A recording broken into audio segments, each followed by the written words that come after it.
Hey, this is Tom from MVP Chess. Welcome back to my series on Bobby Fischer's seminal work, My 60 Memorable Games. In this video, we'll be analyzing game number 42 that Fischer played versus Wolfgang Unzicker in the 1962 Chess Olympiad. We got another Fischer massacre coming up. You're not going to want to miss. Before we jump in, don't forget to smash that subscribe button and join Team MVP. Thank you for your support. So Wolfgang Unzicker, German Grandmaster, we already saw way back when in Game 10, Fischer defeat Unzicker on the white side of Ruy Lopez. In Game 42, West Germany and the United States are playing in the Chess Olympiad, and this game took place on board 1. This time the colors are reversed. Unzicker with white, Fischer with black, and Fischer meets Unzicker's king's pawn opening with the Sicilian defense, of course. And after knight f3, d6, d4, open Sicilian on the board, cd, knight takes, knight f6, knight c3, and of course, Fischer plays his favorite Najdorf variation. So, Unzicker replies with bishop e2. More of a positional line. It's more of a modest approach, but definitely a solid way to play. It was later championed by world champion Anatoly Karpov.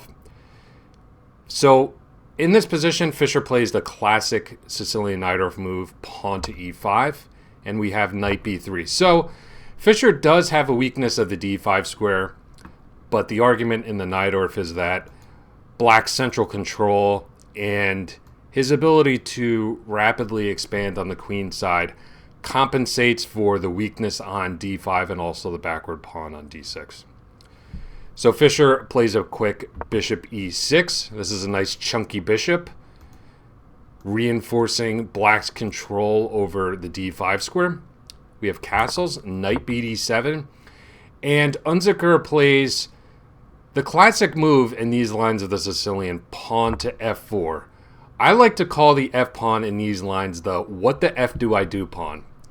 It's really tough nut to crack, this line of the Najdorf. So very often white begins by advancing the f-pawn. But of course, this has two drawbacks.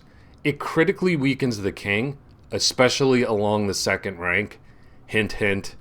And we can also see that this e4 pawn can become weak and become a target later in the middle game. So Fischer needs to take proactive measures against the pawn advance to f5, so he plays queen c7. So now he's able to meet the advance of this f-pawn with bishop to c4. We have pawn to a4 from Unzicker. Very standard move in this line is to advance this a-pawn and to try to prevent black's expansion on the queen side. Okay, white doesn't want to allow black to play b5 and get a minority attack going and gain space on the queen side. So Unzicker trying to prevent that plan. Fischer continues to develop with bishop e7. We have bishop e3, castles, and a5. Okay, so white has succeeded in clamping down Fischer's queen side, but he goes ahead and plays b5 anyway. Okay, of course, Unzicker has to take this pawn, and he's able to do so en passant. Fischer recaptures with the knight. So Fischer has opened some lines, in particular the C and B files on the queen side. Long term, perhaps Unzicker is going to look to target this isolated pawn on the half-open file and try to abuse this weakened d5 square. So with his next move, Unzicker makes a pretty surprising decision, at least by my eyes, voluntarily giving up the dark square bishop. Bishop takes b6. So of course Fischer recaptures. The king is forced in the corner. And then we have bishop b5. Fischer's idea is to reroute the bishop to the c6 square, putting more pressure on this potentially weak e4 pawn. So Unzicker decides to exchange off the bishop and then plant his knight on the d5 square. So he's succeeded, at least temporarily, in conquering the d5 square. Fischer of course, doesn't want to waste time. He captures a strong knight on d5, and Unzicker regains with the piece. Okay, that's really important for white in these structures, is to regain with the piece.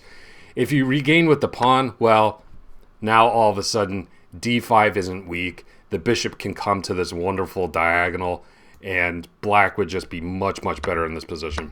So we have, after knight takes, queen takes. So Unzicker has managed to win the d5 square. He also potentially long-term has a good knight versus a bad bishop scenario, okay? If you can just imagine this knight teleporting itself to the d5 square, it would stand really well. The problem is this knight's on b3, and getting it to d5 is incredibly time-consuming. So Fischer, in this position, plays rook a4. Really nice multi-purpose move from Fischer, okay? Putting pressure on this pawn on e4. Also fighting for control over this really key open A file. Unzicker plays pawn to c3. I think his idea here was to prevent rook d4. He wanted, I think, some flexibility with this knight to reroute it to a better position, and wanted to prevent this move, rook d4. That's the only way I can really justify this move, c3. The other is perhaps longer term preventing Fischer from either expanding with b4 or playing rook b4. Kind of a mysterious move, though, in my opinion. So Fischer plays queen a6, again fighting for control over this open A file. We have pawn to h3. Unzicker makes luft for his king. Always a good idea. Fischer gets his last piece into the game, rook c8. We have rook fe1, reinforcing the e4 pawn. And then h6. So Fischer making luft for his king as well.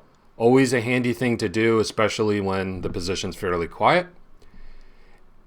King h2. Unzicker secures his king. And then Fischer tries to find his piece that is the least active, the one that needs to be improved the much, and this is, of course, the dark square bishop. So he reroutes it to greener pastures with bishop g5. Now, believe it or not, this move, bishop g5, provokes what I consider to be the losing move, okay? Unzicker was seeing ghosts here for some reason, fearing perhaps bishop f4 check, so he played g3 in this position. Wow! As you can see, especially since what the f2i2 pawn has already advanced all the way to f5, this critically weakens the second rank. Now white's king is in real danger. All Fischer would need to do is to break through here. So, of course, he starts by playing queen a7. Great move. Eyeballing the f2 square, looking to invade. Of course, Unzicker doesn't want to allow that, so he plays king g2. But just look how drafty this king is. It's just floundering about out in the open. Fischer plays rook a2, bringing the rook to the second rank. Seems like a harmless move. Maybe Fischer's looking to create a triple stack. But Unzicker has a really, really dangerous position here. Okay? In this position, he plays king to f1. He failed to sense the danger, and Fischer has a completely winning position. So I will turn it over to you. For the first time and the only time this game, after Fischer's next move, Unzicker resigned. So pause your videos and try to see if you can find Fischer's knockout blow.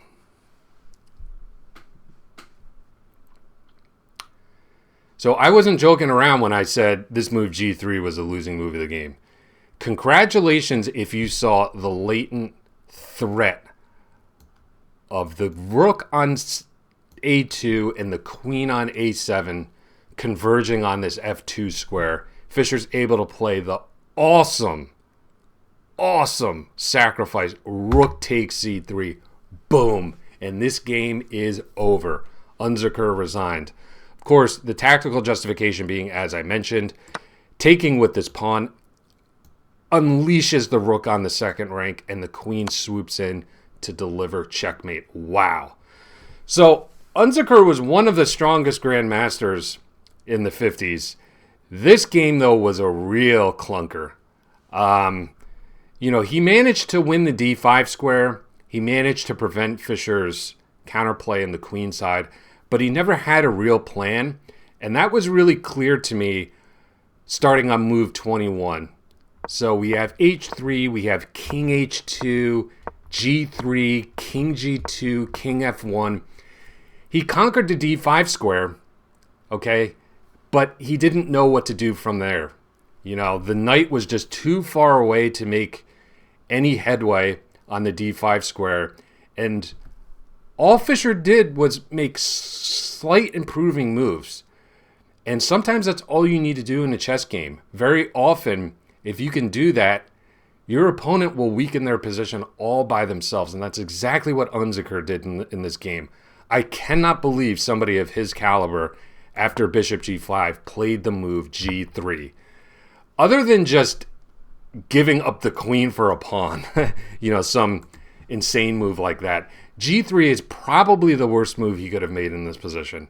But we hear about the Magnus effect and the psychological effect he has on players. Players don't often play their best against Magnus. They make uncharacteristic mistakes against him. There was definitely a Fischer effect. So playing Fischer in the Olympiad on board 1 against the United States, Unzicker really lost the psychological battle in this game and went down hard. So, hope you enjoyed this game. Don't forget, smash that subscribe button. Join Team MVP. You're not going to want to miss my next installment, which is game number 43. Thank you so much for watching. I hope you have a great rest of your day, and I'll see you next time. Bye.